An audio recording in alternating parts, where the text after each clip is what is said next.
I follow my competitors very closely. This is a very hard business. I get 50,000 applicants a month, and 40,000 of them can't type over 30 words per minute. You can't work a remote job if you can't type 30 words per minute. So I have to do the work with a team of 20 people to figure out who's actually capable of working for a US based company. Our screening process is a ton of work. We're selling two sides. You got to sell clients and you got to sell candidates on taking the jobs. Recruiting is phenomenally difficult. If you want to do that yourself or hire an internal recruiter or post jobs on PH Jobs, like that's a great way to do it. Somewhere adds a ton of value, man. Like we add great people to companies. We stand by it for 6 months. Like we're gonna win.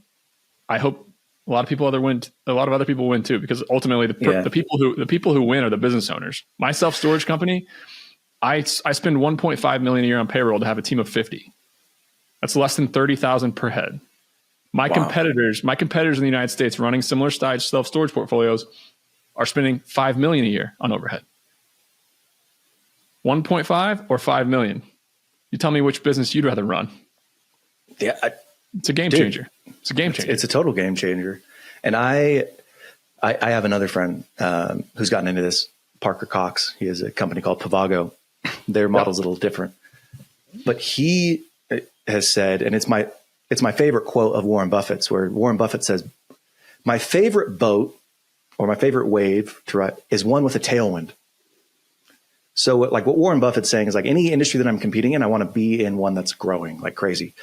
And the one that you're in right now is the wave is so big that a lot of people are able to ride it. And a lot of people are going to be able to be successful because even within outsourcing, some people are going to specialize just in sales. Some people are going to specialize just in training after they've actually onboarded. Some people are going to specialize in this industry. You know what I mean? Like there's a bunch of specialization that you can get into. I think a lot of them are going to, like, this is a hot take. I think a lot of them are going to fail. It's a very hard business without, if we didn't have 40 leads a day coming in the door somewhere, it'd be really, really, really, really hard to do this business.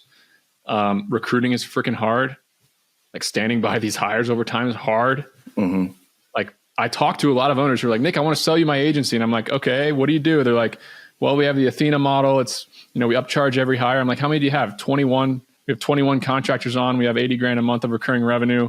We won $1 million. I'm like, good luck, man. Good luck.